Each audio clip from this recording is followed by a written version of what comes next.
The Generational Wealth Network. Learn about tools, techniques, and strategies to build generational wealth. Welcome again to the Generational Wealth Network. I'm your host, Sean Chrysostom, once again here with my friend Frank Simpson with the Simpson investment firm, LLC.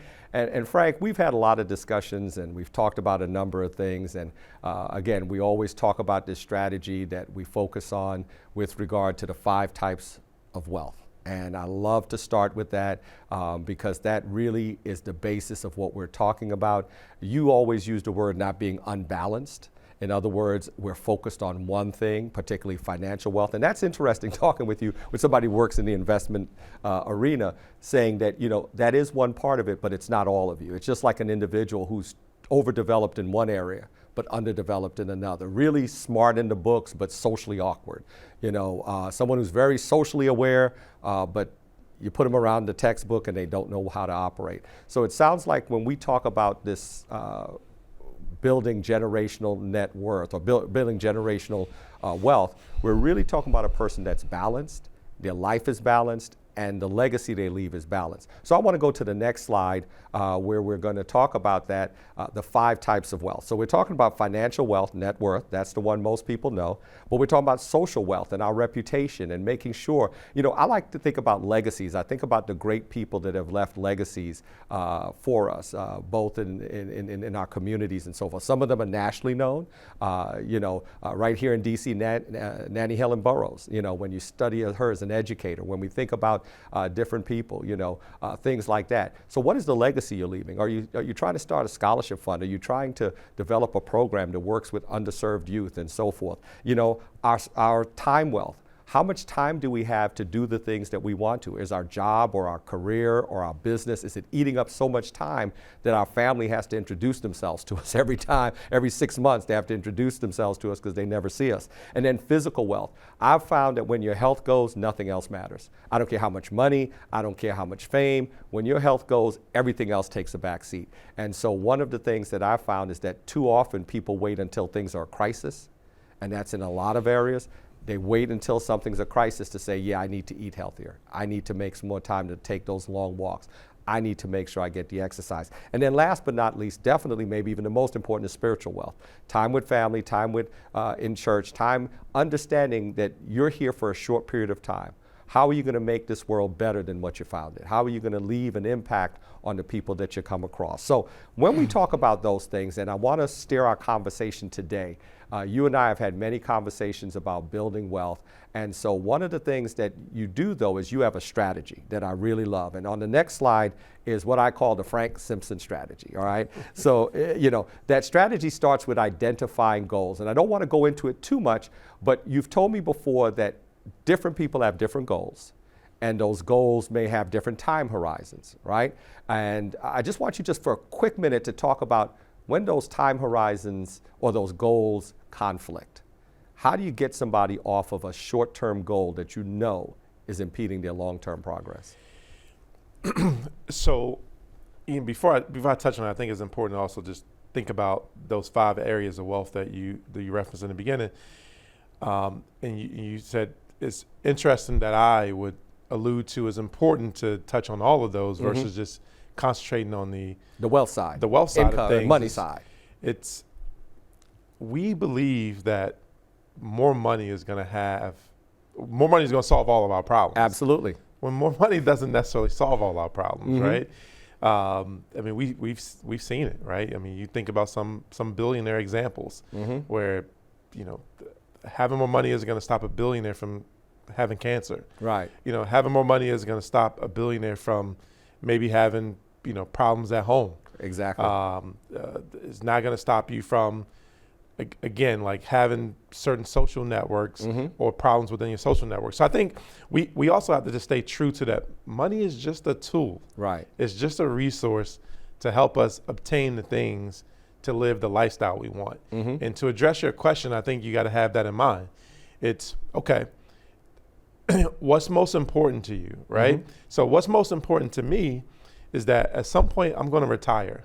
At some point I'm going to throw a retirement party. At some point I'm going to be on my deathbed. And a lot of folks are going to be around. So in these moments where you have people gathered around you, retirement or otherwise, birthday party, you mentioned it. What legacy do you want to live, right? And the legacy you want to live is the things that's truly important to you. And it isn't how much money is in the bank account. It's the things that you've done and the time that you've had to impact the people that you encounter. So I try to keep them centered around just that, okay? Is this, and look, nothing wrong with buying a Louis bag, but is this Louis bag going to help you get to where you want to be, or is it going to give you some type of, some short-term emotional deposit that 5 months or 5 years from now, you're going to think, oh, I shouldn't have bought that, or I want to buy another one to kind of keep feeding this dopamine shot that you need to kind of help you. So, and again, nothing wrong with buying a Louis bag, but again, is it more important than, like you said, starting a legacy? Maybe I take that $6,000 on the Louis bag and I take it to the university that I came from and start a scholarship fund. Right. That's going to live well beyond any time that I may have here on the planet. Yeah, you're talking about what we call retail therapy, where people, they go shopping to kind of fill a need, to fill that void in there. So then the other parts, you said after identifying a goal, we establish a strategy, then we stay the course and we adjust over time. And so those are regular strategies that you use with your clients and so forth. And so I've asked you in the past which one is the most difficult, and you've said that they're all challenging, but staying the course. And I'm sure now with the economy as it is, that's a really big challenge. Staying the course is a really big challenge. You know, when the market's down 16+%, and you got someone looking at their portfolio thinking like, how do I, you know, if I just should have left my money in the bank, or if I had just made a change, you know, before that. Like, again, like, let's just come back to what the plan is. Do you need this money today?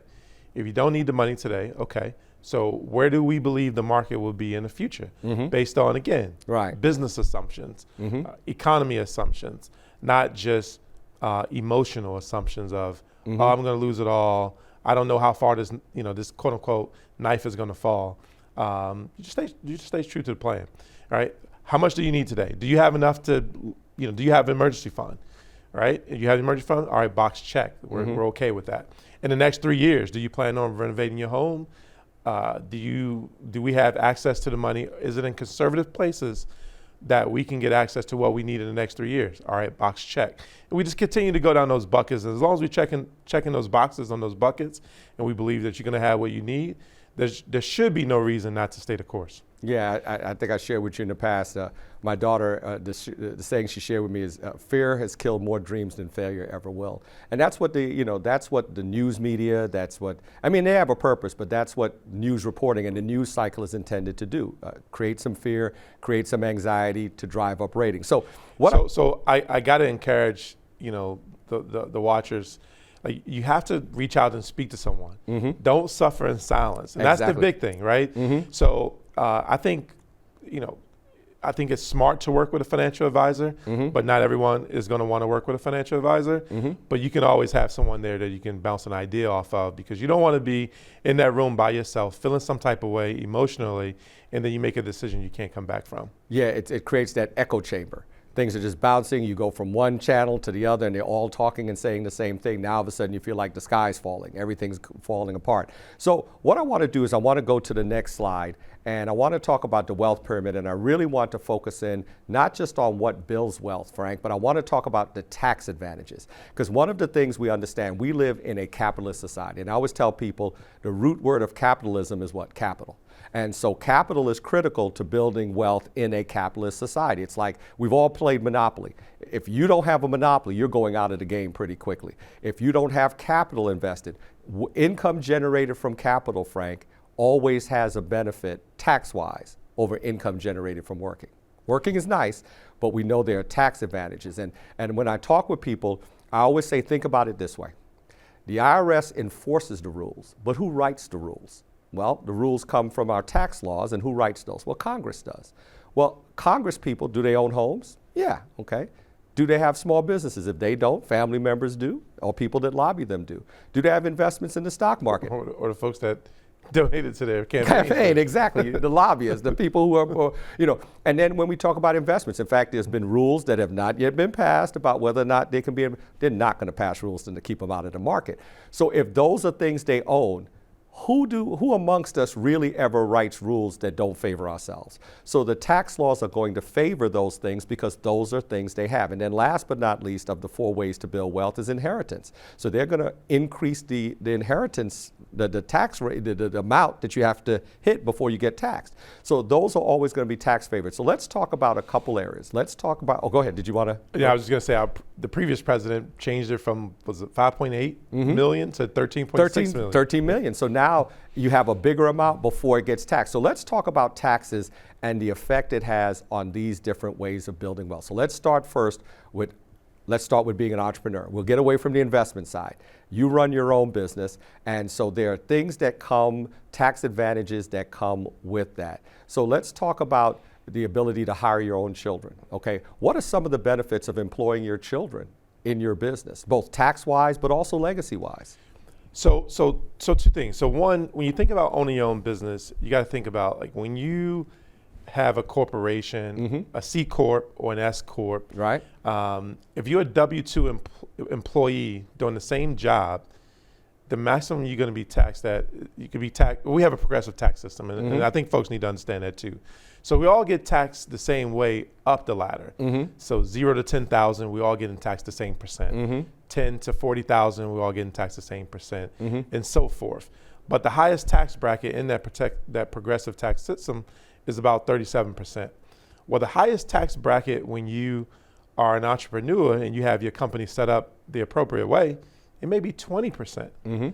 So now if you think about that, just by how you structure your income, whether you are an employee versus a business owner, you can save yourself 17% on some of that money that you have coming into your family. Right. The other thing that you can do is what you just now mentioned. Like, I'm going to give my kids money anyway, right? So I'm going to give them allowance. You know, I'm going to pay for certain, I'm going to buy them clothes. I'm going to pay for a lot of different things. So how about I teach them how to fish for themselves early, especially nowadays in the social media age where, you know, guys like you and I are quasi dinosaurs. Hey, absolutely, not quasi. we don't know the latest and greatest. TikTok we don't know the latest and greatest the way that they know the latest and greatest. So how about we employ them as our, every business these days probably need to have a social media manager. Absolutely. So how about we employ them as our social media manager? The IRS says that we just have to pay them a fair and equitable wage. And they have to have a legitimate job that they're doing for the business. And they have to have a legitimate job that they're doing for the business. But now what you've done is that instead of you paying taxes at somewhere in the neighborhood of 37%, if you reach in that upper tax bracket, you've now transferred that to them at a lower tax bracket. So maybe they capped at making $6,000 on an annual basis. So that $6,000 that you're going to give them pre-tax, because now you can write that off as a business expense because now you're paying someone to do a job. You're not paying taxes on that at 37%. Now they're paying taxes on that at a smaller tax bracket. So you think about that as the collective, what's coming in the house and what's going out of the house. You just save money going out of the house and not to the IRS, and you're keeping that somewhat in the house. Now let's also talk about the intangible benefits. Now you've also got someone connected to and fully understanding how money comes in the house. So you've got them understanding what dad does to bring money into the house. And one of the things we have to understand, some of the largest corporations in this country started off as family-owned businesses. You think about Walmart, and the Walton family. And so, but the greater thing is now we understand, and one of the things, and I grew up, my family came from Trinidad originally. One of the things we look at immigrant families, that's a lot of ways that they build wealth. They have family-owned businesses. And studies show that family-owned firms have higher employee retention. Why? Well, these are family members. They have a vested interest. Even if maybe you can't pay them this week, it's kind of like, this is our family-owned business. Talk about that in terms of showing your son or your daughter and bringing them into the business and them getting an understanding of what, even if they don't go into your profession, they get a feel for what dad does to earn a living and what it means. How does that work for them in their minds? I mean, they take great pride in it too, right? Like, my kids always talk about it. I mean, literally before we went on the show today, I got a phone call from one of my kids, and they were just elated this idea that again, that I do what I do. So I'm a big believer in trying to encourage. Another way to build wealth is to make it easier for the next generation. So if I spent a ton of time, energy, effort, building this expertise, gaining all of this knowledge, why won't I give that equity and knowledge to someone else that they can just pick up and run with it. Again, you just mentioned the Walton family. All of them are participating in the business. Absolutely. You think about the Rockefellers. They all participate in the building. The Carnegies, everybody. The Carnegies, right? Like they all participate in the business. So I think it's important to involve them in some capacity, especially in a way that can support you in saving taxes, but also giving them the ability to learn, again, how to fish for themselves, but also what it takes for you to also make that money. You talked about another thing. We talked about spiritual wealth being your relationships and time wealth. Think about an extra hour with your teenager, which is hard to come by. I know you've got a teenager with mine, but think about that extra hour where you're showing them something and you're working with them that normally you wouldn't be able to do.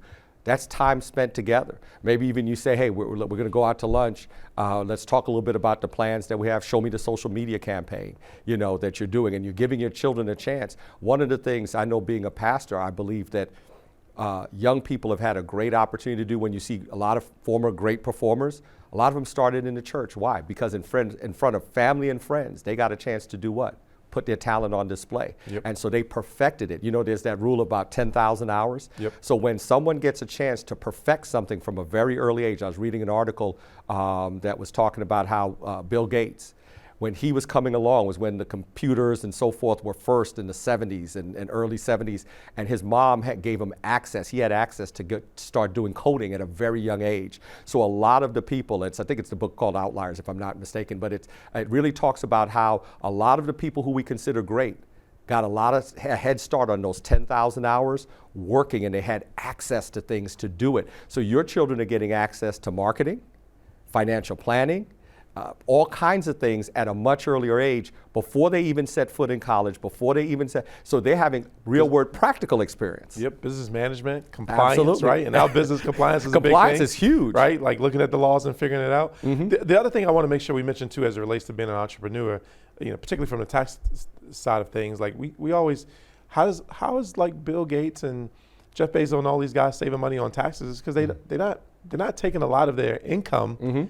as a W-2 earner. Right. So being the CEO of their company, they're taking a lot of that in equity. And as we mentioned earlier, equity just isn't taxed the same way as a W-2 earner. It's important for your kids to kind of see that lesson early on as well, because you can work for someone and create, and have a salary, or you can work for yourself and create generational wealth. Absolutely. And one of the things, whether you're working for a family member or working at a job, I oftentimes tell individuals, when you're working for someone, treat it as a paid internship. Treat it as an opportunity to learn. A lot of students, a lot of people, on average, somebody works for a fast food company and so forth. And a lot of times they're like, well, what do you do? I just work the counter. Well, have you ever talked to the manager and asked them about, what do they do day to day, gain that knowledge? I know that's above generally the thought process of young persons, but it is something to keep in mind. But I found even grown adults will work a job and all they see it is as a W-2. They never ask themselves, well, how did this company come to be? Even when we talk about investing, I always talk about one of the best companies, if you're working for a publicly traded company, invest in the stock of the company. Do you have an employee stock option plan? You know how that company runs. You know that if it's there and it's available. So I want to jump to another way to build wealth, which is, we talked about entrepreneurship. Let's talk about something that you're absolutely familiar with, the stock market, mutual funds, and so forth. Talk about the advantages when you hold something long term, okay? When you hold it over a year, what are some of the tax advantages that come in if I'm investing for the long term and I'm not worried about trying to make money quickly? I'm not trying to pump and dump, grab a stock and sell it. How does the tax law benefit when I'm invested long term in mutual funds and stocks and so forth? So if you're invested in mutual funds, stocks, bonds, whatever, in a whatnot, in a brokerage account, the rules are so favorable. If you make under a certain amount of money at the time in which you go to sell, you can pay 0% in capital gains on all of that growth, depending on how much you make in that particular year. Now, if you make Jeff Bezos' money, even on those same investments, you're not going to pay anything more than 20% in capital gains on those same investments. So, just the amount of tax advantages that you get from holding something long term, allowing it to appreciate beyond imagine.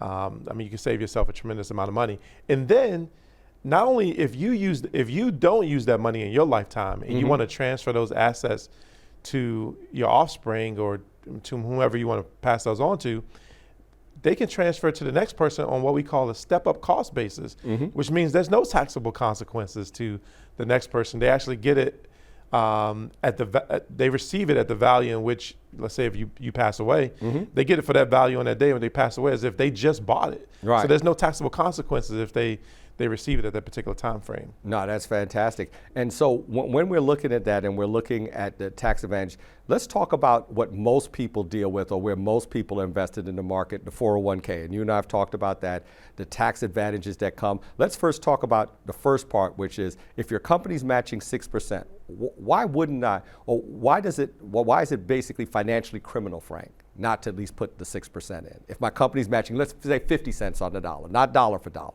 Let's say even 50 cents on the dollar. Why? There's nowhere on the planet, in the universe, that someone's going to guarantee you 100% return on your investment. I don't care what business you're in. I don't care if you're doing something above board or below board. No one can guarantee you 100% return on your investment other than your 401k match. If it's doing dollar for dollar, that's 100% return. Dollar for dollar, that's 100% return. Before it's even invested in the market. Before it's even invested in the market. And some companies, if you're lucky enough, they'll match you at 1.5, they'll match you at 150%. Wow. I mean, some of these athletes, the NFL, the NBA, I mean, they have no cap on how much they will match, and they match in 150, 200% of everything that you put in. So you're not going to get that return anywhere else. So if you're not doing the match, like you're missing out on money that's just essentially free money. And then you shared something also that I wasn't aware of, and I want you to talk about this a little bit in the time that we have left.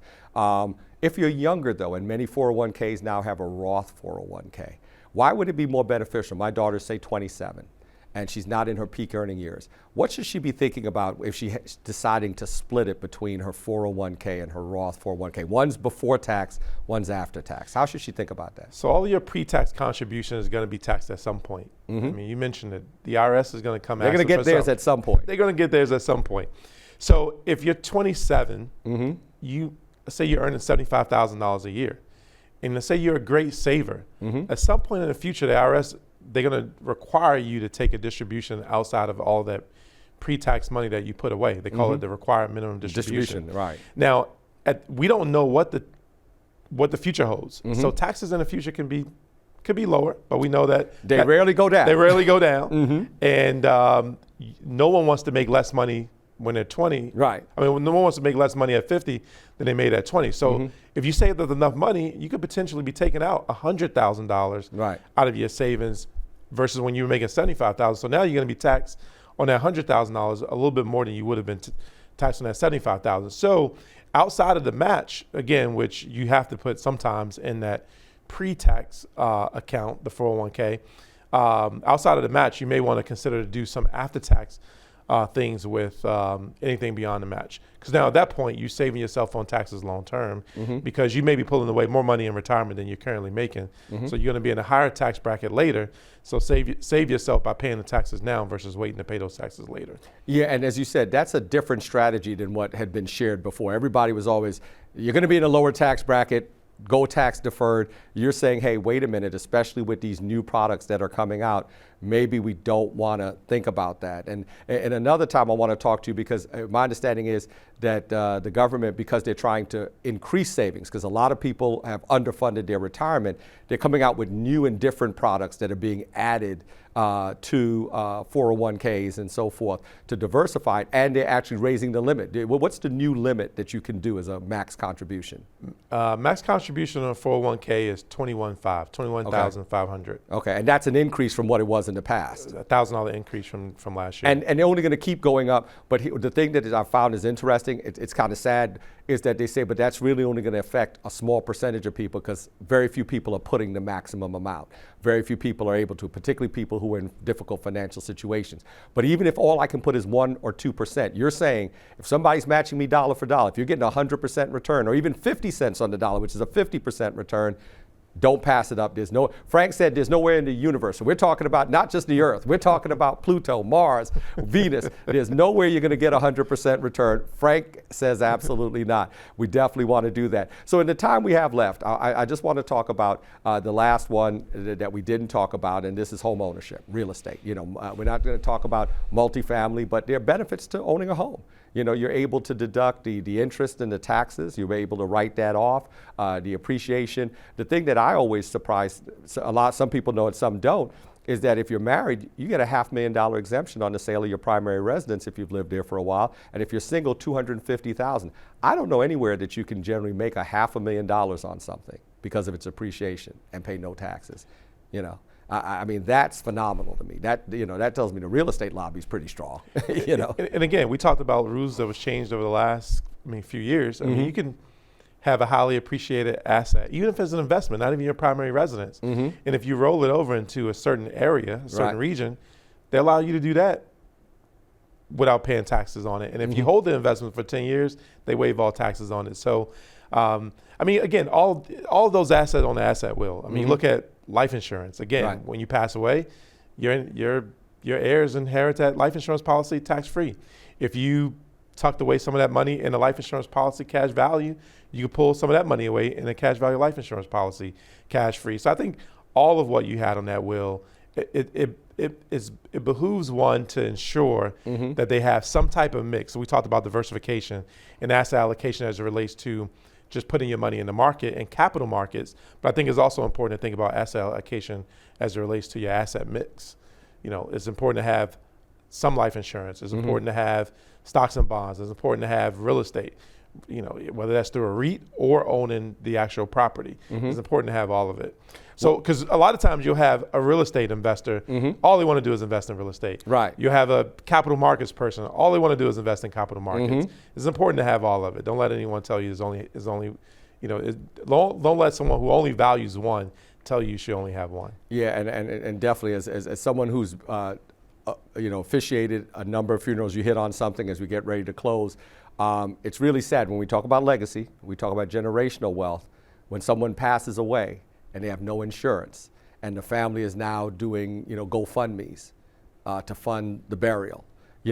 We're talking about going beyond just funding the burial. We're talking about, yes, you've passed away. Yes, it's a sad occasion, but your family's sitting there and saying, we're not going to starve. We're not going to be in a difficult situation. The children are going to be able to go to school. They're going to be able to finish college. That's a legacy. And you said that money is tax-free, from that life insurance policy. And so that's something we need to talk about, because too often we see people, particularly primary breadwinners, either no insurance or underinsured. And it really leaves a gap. And not to be emotional about it too, because I've heard, particularly in our communities, where it's like, oh, I don't want to benefit from someone's death. You're not really benefiting from their death. We all have, we have a value on our life and how much income we can potentially make. Like, we're not benefiting from that. We're just making sure that we're getting what we deserve from that person's life. Well, this is the Generational Wealth Network. We appreciate you being with us for this time. Great information from our guest, Frank Simpson. And hopefully you'll join us again in the future as we talk more generational wealth. We thank you for joining us, and we're out of here.